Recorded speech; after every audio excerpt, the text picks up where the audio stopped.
प्रत्येक मनुष्य अपने जीवन को आनंद, उत्साह और जो जीवन में उनके उद्देश्य हैं उनकी पूर्ति के लिए जीना चाहता है। इसलिए वो सदैव स्वस्थ रहना चाहता है। और आजकल लोगों को पता चल गया है कि भाई दवाइयाँ खाने से रोगों को ठीक होना करना बहुत कठिन काम है, और कई बार दवाइयाँ खाने से और नए रोग भी आ जाते हैं। तो ऐसी स्थिति में प्राणायाम ही एक विकल्प बचता है जिससे हम अपने आप को निरोगी रख सकते हैं। और कभी कभी क्या होता है ना, लोगों को समझ में नहीं आता कि कौन सा प्राणायाम कितनी देर करें कि हमारा शरीर स्वस्थ बना रहे, और सीधा प्राणायाम करने की बात करते हैं। किंतु मित्रों, प्राणायाम जो है ना वो अष्टांग योग का चौथा अंग है, इसलिए हमें वो भी बातें समझनी होंगी। ओम वंदे गौ मातरम। मित्रों, स्वास्थ्य रक्षा से दवा मुक्त भारत का उद्देश्य के लिए स्वदेशी चिकित्सक प्रभा भारती आप सबका स्वागत करती है।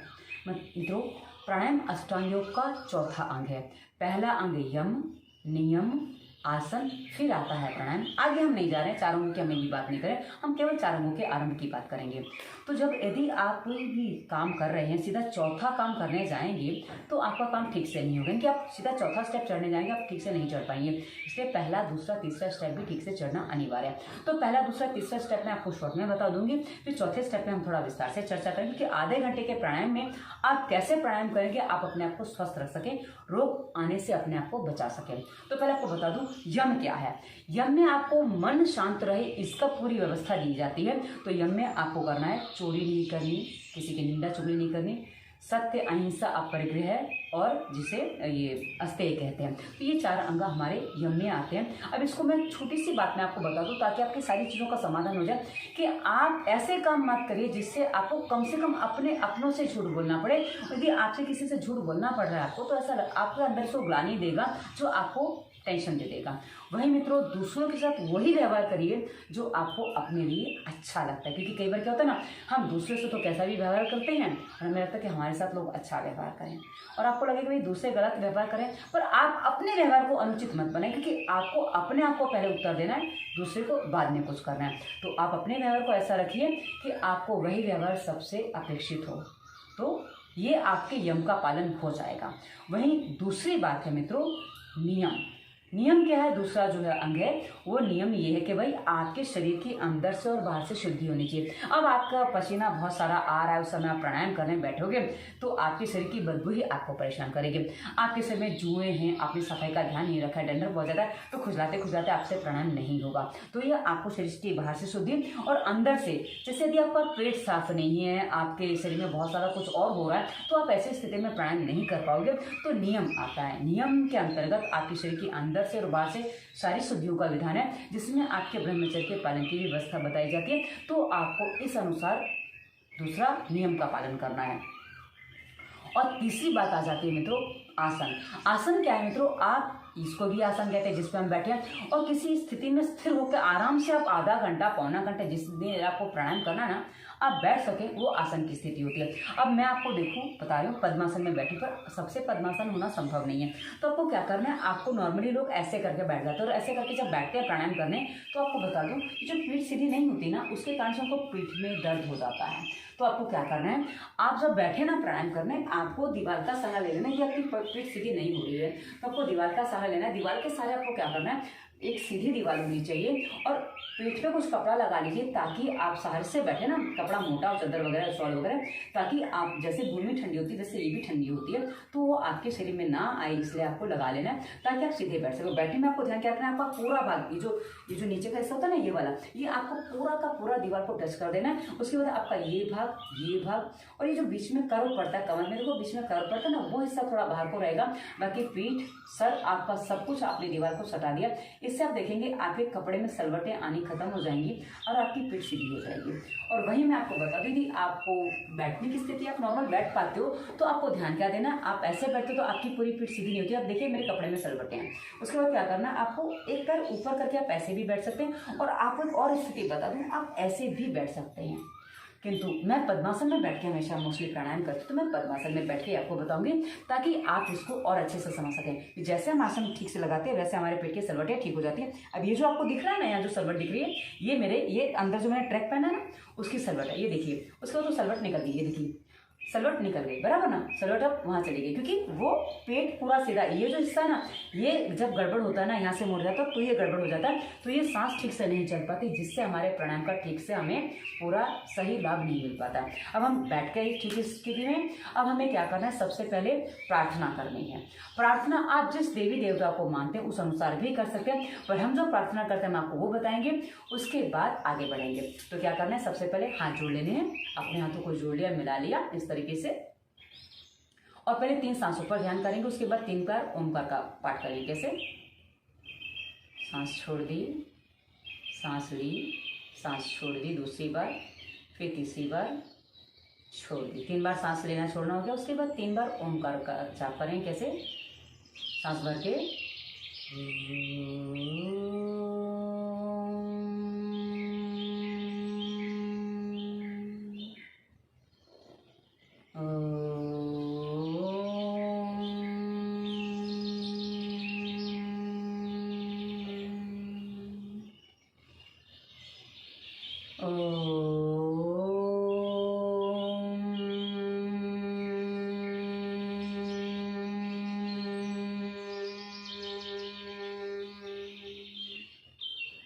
मैंने आरंभ के 2 ओमकार छोटे की थी, तीसरा लंबा इसलिए किया कि आपकी जो सांस है आप उस पर ओमकार करिए। ऐसा नहीं कि इतना छोटा ओमकार करना है, उतना लंबा ओमकार करना है, जो आपकी सांस चलती है उसी पे आपका ओमकार का जाप चलेगा, पाठ चलेगा 3 बार का।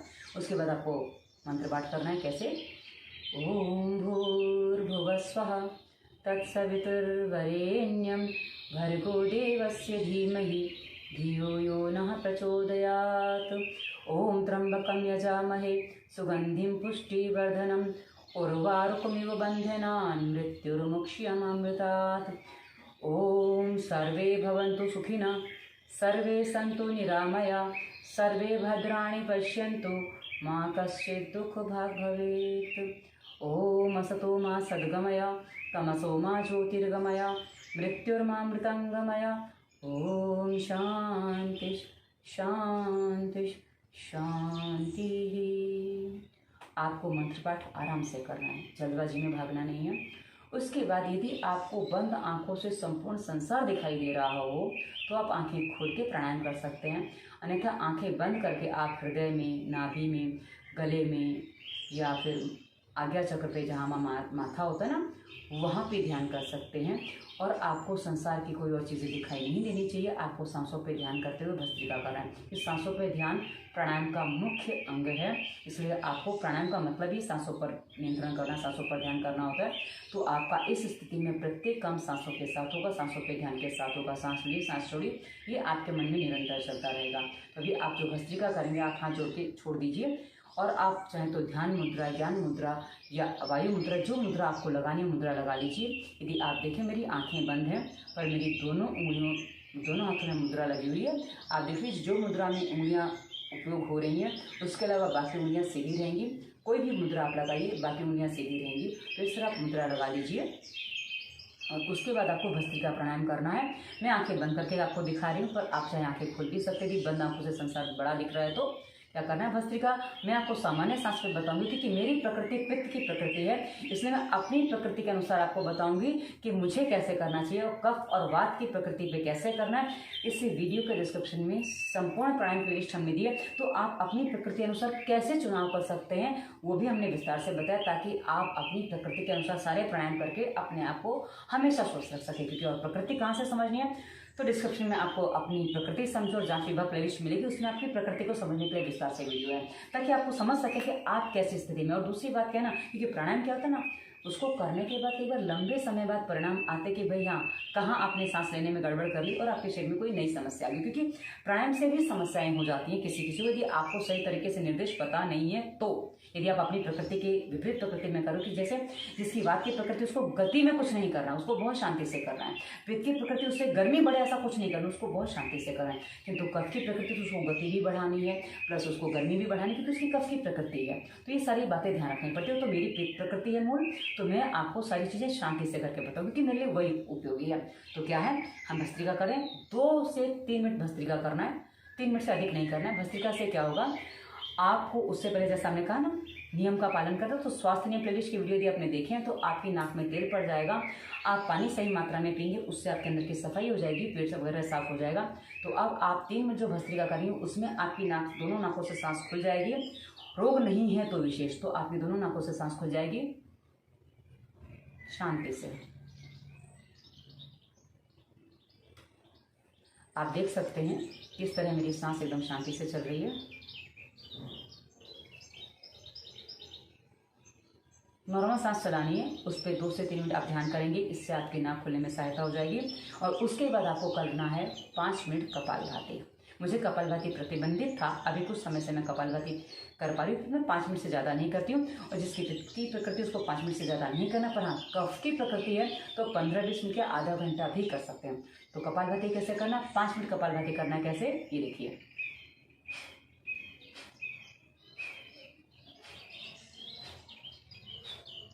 सामने आप घड़ी रख लीजिए, डिजिटल वॉच रख लीजिए जिसमें सेकंड का कांटा हुए एक ऐसे चलता है, वो घड़ी रख लीजिए।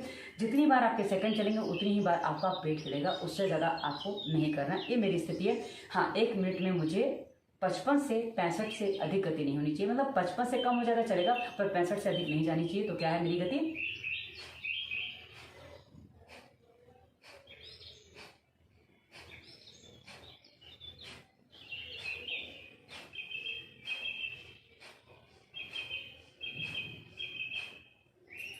इस तरीके से 5 मिनट आपको कपालभाति करना है। यदि आपको बीच में ही थकान लग रही तो समझ लीजिए कई बार गड़बड़ कहाँ हो जाती है, ये देखिए। तो इससे आपको यदि पीठ में दर्द आ रहा है, कमर में दर्द आ रहा है, इसका मतलब है कि आप ठीक से नहीं कर रहे हो, आपका बैठने का पोजीशन सही नहीं है। तो संपूर्ण प्राणायाम प्लेलिस्ट में बाकी वीडियोस देखिए, पहले आप अनुलोम विलोम क्लियर करिए, सीधा बैठना सीखिए, उसके बाद आप इस पे आएंगे तो ज़्यादा बेटर है। अब आपको क्या करना है, इसको करने के बाद आती है बारी अग्निसार क्रिया की। अग्निसार क्रिया कैसे करनी है, सांस भर के, सांस को पूरा छोड़ के पेट को पूरा अंदर खींच लेना है, उसके बाद पेट को अंदर ऐसे हिलाना है, सांस रोक के खिलाना है। तो उसके लिए मैं आपको नाक पकड़ के बंद करके भी दिखाऊंगी ताकि आपको समझ में आ जाए कि मेरी सांस चल नहीं रही, क्योंकि कई बार क्या लगता है कि मेरी सांस चली तब ऐसे पेट हिल रहा है। तो कैसे करना है, ये देखिए। सांस छूट गई,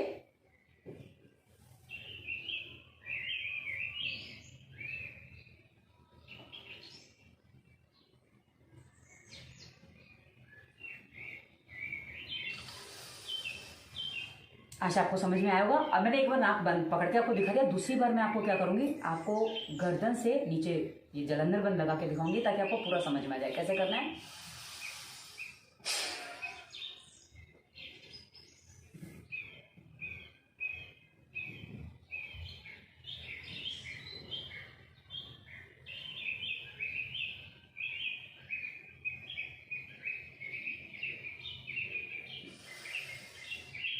सांस लेने जैसा लगे, नॉर्मल हो जाइए। अब आपको एक बात यहाँ ध्यान क्या रखनी है कि आपको इतना नहीं समय दे देना जिससे आपकी सांस हो जाए, ये काम नहीं करना। ये करेंगे तो आप थक जाएंगे, फिर आपको प्राणायाम करने में आनंद भी नहीं आएगा और प्राणायाम को थकाने वाला बन जाएगा।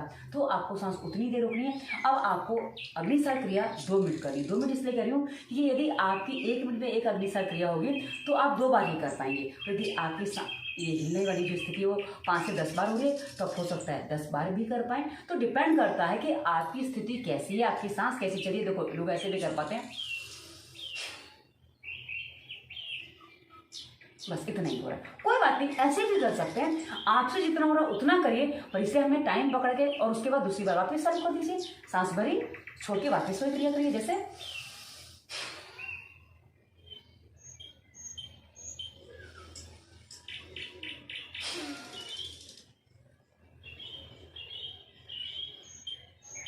तो ये आप लगातार कर सकते हैं, पर ध्यान रखें आपकी सांस फूलनी नहीं चाहिए। उसके बाद आती है बाह्य प्राणायाम की बारी।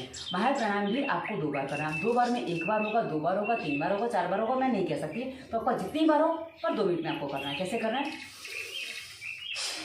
सांस छोड़ दी,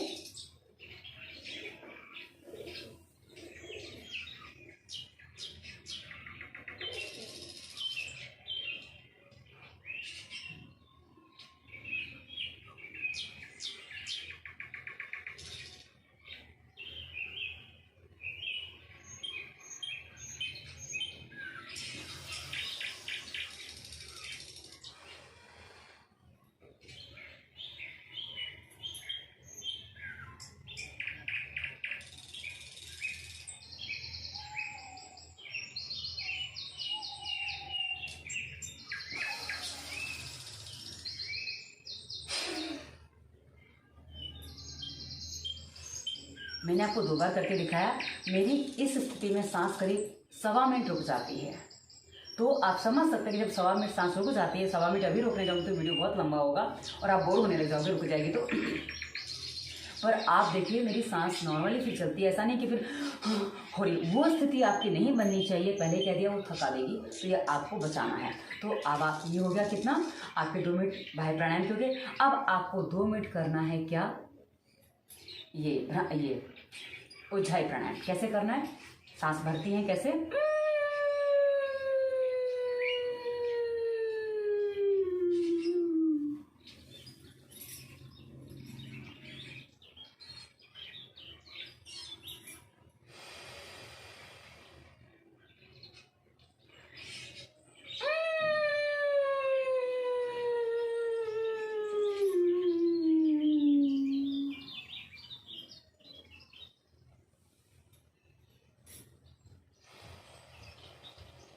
सांस हमेशा लेफ्ट से छोड़नी है इसमें, ठीक है। ये क्या है मित्रों, आप इसको भी कितनी देर सांस रोक पाते हैं उस पर डिपेंड करता है। 2 मिनट में आप 2 बार कर पाए, 3 बार कर पाए, 4 बार कर पाए, कुछ लोग ऐसे भी कर पाएंगे।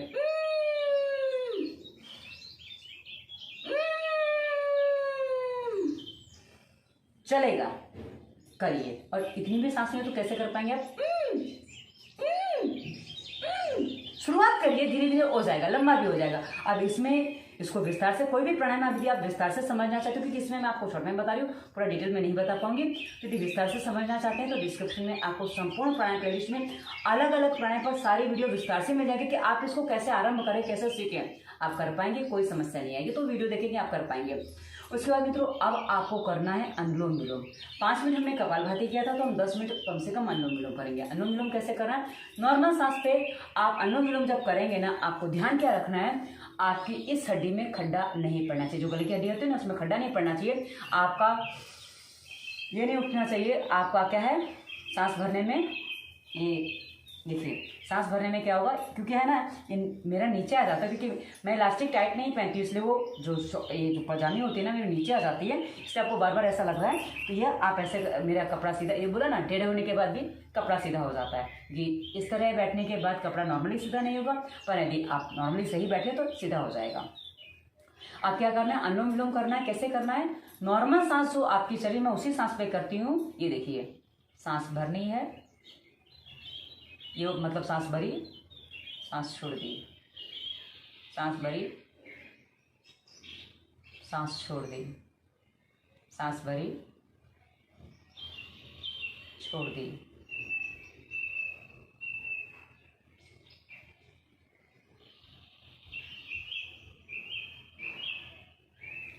इस तरीके से 10 मिनट आपको अनुलोम विलोम करना है। अब मैं आपको बता दूं, मैंने आपको ऐसे हाथ रख के बताया क्योंकि मुझे आपको नाक आगे सामने दिखानी थी।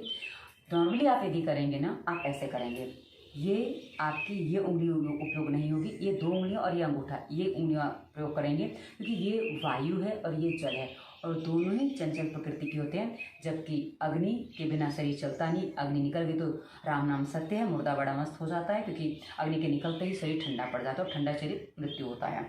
और वहीं पृथ्वी और आकाश, ये दोनों उंगलियां, ये पृथ्वी और ये आकाश है और दोनों स्थिर होते हैं, इसलिए हमें अपने मन में चंचलता लानी है तो ये दोनों उंगलियों को प्रयोग करना चाहिए इनको, और स्थिरता लानी है तो इन दोनों को प्रयोग करना है। तो क्या करना है, इस तरीके से एक साइड से हम अंगूठे से बंद करेंगे, दूसरी साइड से हम उंगलियों से बंद करेंगे। आप चाहें तो 1 उंगली से भी कर सकते हैं, 2 उंगली से भी कर सकते हैं, जैसे आपको अनुकूलता लगे।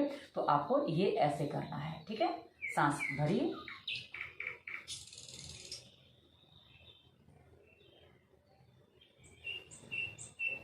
इस साइड छूट गई, और दूसरे हाथ से आप मुद्रा लगा सकते हैं, जैसे मैंने सांसें भरी, मुद्रा लगा रही और मैं अनुलोम विलोम कर रही हूँ। अब अनुलोम विलोम करने में ध्यान क्या रखना होता है, आपके कंधे सीधे रहने चाहिए, नहीं तो कई बार गड़बड़ कहाँ होती है, लोग अक्सर मैंने ऐसे अनुलोम विलोम करते देखो, और आप ऐसे करेंगे ना तो यहाँ प्रेशर आएगा, यहाँ खिंचाव आएगा, तो यहाँ पीड़ा आ जाएगी। तो आपको ध्यान क्या रखना है, आईने के सामने बैठ के करें। अनुलोम विलोम वाले वीडियो में मैंने बस स्पष्ट करके बताई है, तो आप वो कर सकते हैं। उसके बाद ये अनुलोम विलोम होने के बाद अब आपको करना है भ्रामरी प्राणायाम। भ्रामरी प्राणायाम भी हम 2 मिनट करेंगे। कैसे करेंगे, अपनी एक उंगली को आंखों पे रखेंगे, 3 उंगलियों को ऐसे थोड़ा कवर ऐसा बनाएंगे और उसको आंखों पे ऐसे कवर करना है, और एक उंगली अंगूठा जो है ना आपका ये जो कान के बाहर जो टोप होता है ना, इससे आप ऐसे दबाएंगे जिससे आपके कण ठीक से बंद हो पाए। तो इससे आपको बाहर की आवाज़ बहुत हल्की सुनाई देगी। ऐसा लगेगा आपको कोई आवाज़ आएगी कि कहीं दूर से कोई आवाज़ कर रहा है, नज़दीक आपको आवाज़ नहीं आएगी, तो आपको कान में सुनाई नहीं देगा। तो कान बंद कर लिया, उसके बाद एक उंगली माथे पे, 3 उंगलियों को ऐसे गोल बनाया और आंखों पे रखा। उसके बाद आपको क्या करना है, नॉर्मली सांस जो चलती है ना, उसी के आगे थोड़ा सा आप करेंगे तो हो जाएगा। कैसे, पहले देख लीजिए, सांस भर के सांस छोड़ेंगे कैसे, सांस भरते हुए नॉर्मल भर लेंगे और छोटे समय उसको हम आवाज़ के साथ छोड़ेंगे कैसे।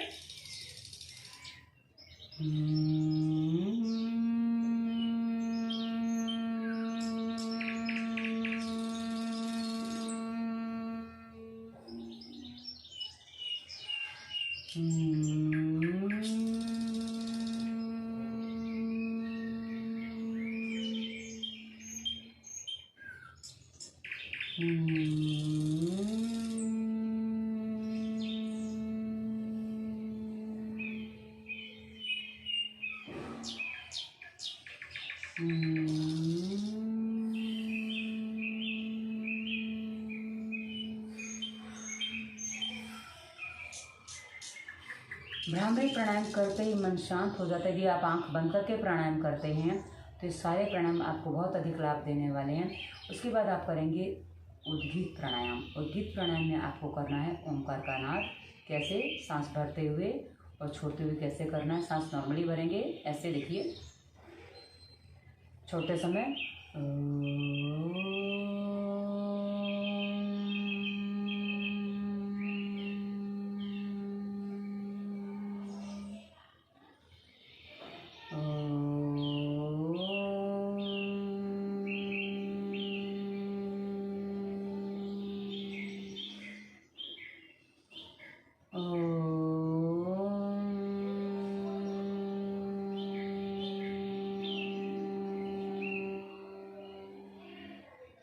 यदि आपका ध्यान गया है तो मेरा ओंकार बहुत छोटा है, माँ बहुत लंबा है, जबकि सामान्य अवस्था में उद्गीत में ओंकार लंबा होता है, मकार छोटा होता है, इनकी मुंह छोटा होता है। किंतु मैंने जैसा कि आपको बताया, मेरी वृत्त प्रकृति, यदि मैं ओंकार को लंबा करती हूँ ना तो मेरे शरीर में उससे गर्मी बढ़ जाती है, इसलिए मैं ओंकार को लंबा ना करके बहुत छोटा रखती हूँ, 20 से 30%, और मेरा मकार लंबा 70 से 80% जाता है। इससे मेरा ओंकार ऐसे होता है। मैंने आपको स्पष्ट इसलिए किया, नहीं तो आप प्रश्न कर सकते हो, आपके मन में प्रश्न आएगा कि ओंकार तो लंबा होना चाहिए, क्योंकि सामान्य स्थिति में जो ओंकार किया जाता है ऐसे किया जाता है। ये देखिए,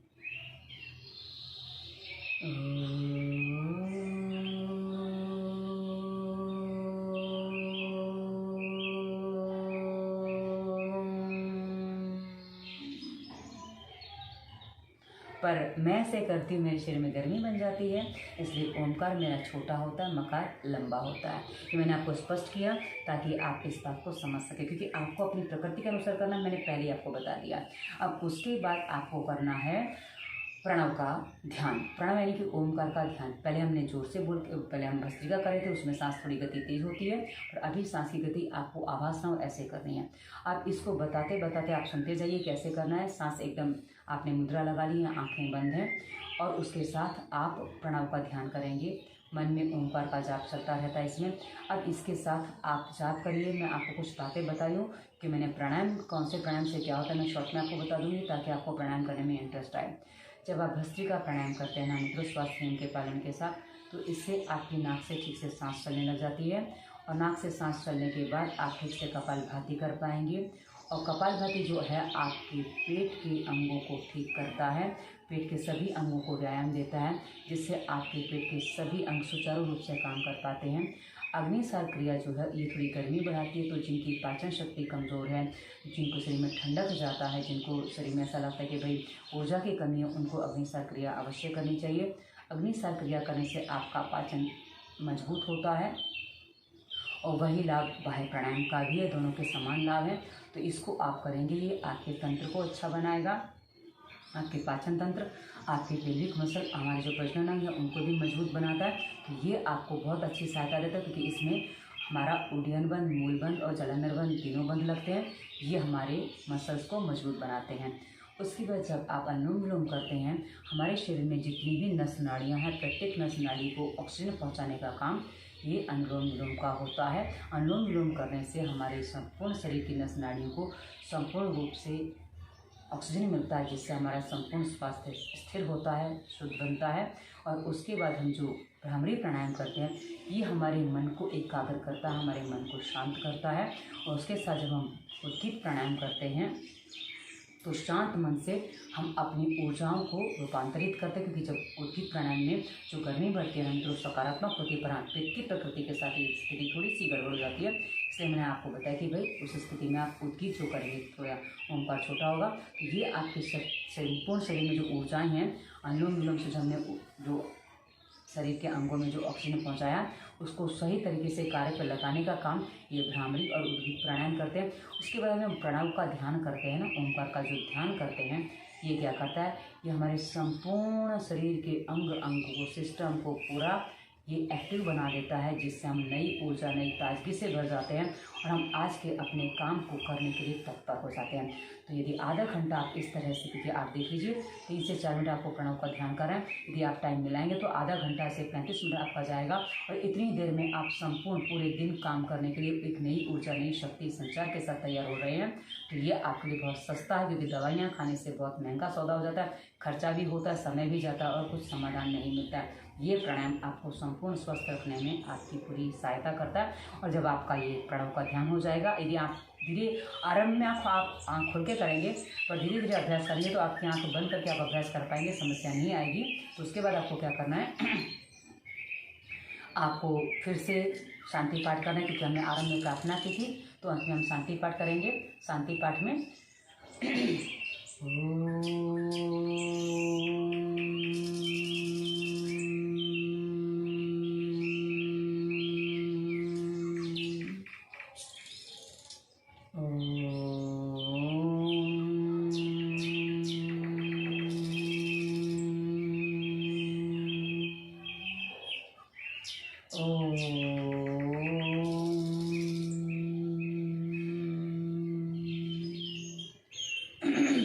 एक्चुअली इससे पहले जो मैंने वीडियो बनाया था ना, वो कोई भी जो बिस्तर पर लेटे प्राणायाम कैसे कर सकता है, उसको उस समय मैं नाक में घी डाला था, उसके कारण से थोड़ा सा गले में ऐसा हो रहा है, इसलिए आपको ऐसा लग रहा है। बाकी सब ठीक है। तो अब आप शांति पाठ करेंगे कैसे, ओम पूर्णमदः पूर्णमिदं पूर्णात् पूर्णमुदच्यते पूर्णस्य पूर्णमादाय पूर्णमेवावशिष्यते। या ओम द्यौ शांति अंतरिक्षं शांति पृथिवी शांति आपः शांति औषधयः शांति वनस्पतयः शांति विश्वदेवाः शांति ब्रह्म शांति सर्वं शांति शांतिरेव सामा शांतिरेधि। ओम शांति शांति शांति ही। उसके बाद आंखें बंद रहेंगी, दोनों हाथों को आपस में घर्षण करेंगे, अच्छे से घर्षण करेंगे ताकि हाथों में गर्मी आ जाए। उसके बाद उन गर्म हथेलियों को अपनी आंखों पे लगाएंगे और हथेली के भीतर एक बार आंखों को खोलेंगे और फिर आंखों को 1-2 बार खोल के आंखों को बंद कर देंगे। फिर हथेलियों को चेहरे पे घुमाएंगे, पेट और छाती और पीठ पे घुमाएंगे, पैरों को घुमाएंगे। उसके बाद दोनों हाथ एक दूसरे क्रॉस हाथ पे घुमाएंगे और दोनों हाथों को घुमाते हुए दोनों हथेलियाँ बाद में मिलाएंगे। हथेलियों को आंखों के सामने लाएंगे, आंखें खोलेंगे, ओम बोलेंगे, ओम। ये हमारा संपूर्ण प्राणायाम हो। आप जब ये क्रिया पूरी करेंगे ना, उसके बाद आपको लगेगा आपका मन मस्तिष्क सब कुछ शांत हो गया है। इस शांति के बाद आप चाहें, इसमें 2-3 विधियाँ हैं, आप चाहें तो भ्रामरी उद्गीत के बाद सीधा शांति पाठ करके फिर प्रणव का ध्यान करें, वो भी चलेगा। आप पहले करें, वो भी चलेगा। जैसे आपको अनुकूल हो वैसे आप कर सकते हैं, क्योंकि जब मन शांत हो जाता है प्रणव के ध्यान के बाद और ये शांति पाठ करते हैं, उसके बाद प्रणव का ध्यान करने में भी आनंद आता है। पहले भी अच्छा लगता है, बाद में भी अच्छा लगता है। और आप देखेंगे आरंभ में जब आप उद्गीत यानी कि वो ओंकार का जाप करते हैं ना, 3 बार बोलते हैं, तो उस समय सांस थोड़ी सी आपको छोटी लगेगी और बाद में जब आप करेंगे वही सांस आपकी लंबी हो जाती है। वो आपके मन को, मस्तिष्क को संपूर्ण तरीके से शांत करती है। तो ये है आपके दिन के आरंभ करने की स्थिति। आप इस तरह की आप अपने दिन का आरंभ करते हैं, ये आपको संपूर्ण स्वस्थ रखेगा, आपके मन को शांत रखेगा, क्योंकि मन का अशांत होना ही हमारे भीतर तनाव को जन्म देता है, बहुत सारी पीड़ाओं को जन्म देता है। उन सब से आप मुक्त हो जाएंगे और एक अच्छे दिन की आरंभ के लिए तैयार हैं। आज का दिन उत्साहपूर्वक जीने के लिए तो आप सभी को मेरी ओर से आज सुबह की, क्योंकि आप सुबह ही वीडियो देखेंगे तो ये तो सुबह दूसरे दिन देख लीजिएगा। आप सभी को सुप्रभात, सुबह की राम राम, नमस्ते, जय श्री कृष्ण। और आप यदि बड़े हैं, आप ज्ञानी हैं तो आपको मेरा प्रणाम। और यदि आप मुझसे छोटे हैं और आपको लगता है कि आप मुझसे कुछ सीख रहे हैं तो उन सबको मेरी ओर से आशीर्वाद, क्योंकि ये सारी चीज़ें बहुत आवश्यक है हमारे जीवन में अच्छी तरह से इसको जीने के लिए। और आपने वीडियो पूरा ध्यान से देखा, इसको अपने जीवन में उतारेंगे मैं ऐसी आशा के साथ आप सभी को धन्यवाद देती हूँ क्योंकि आपने वीडियो पूरा देखा। और वंदे मातरम।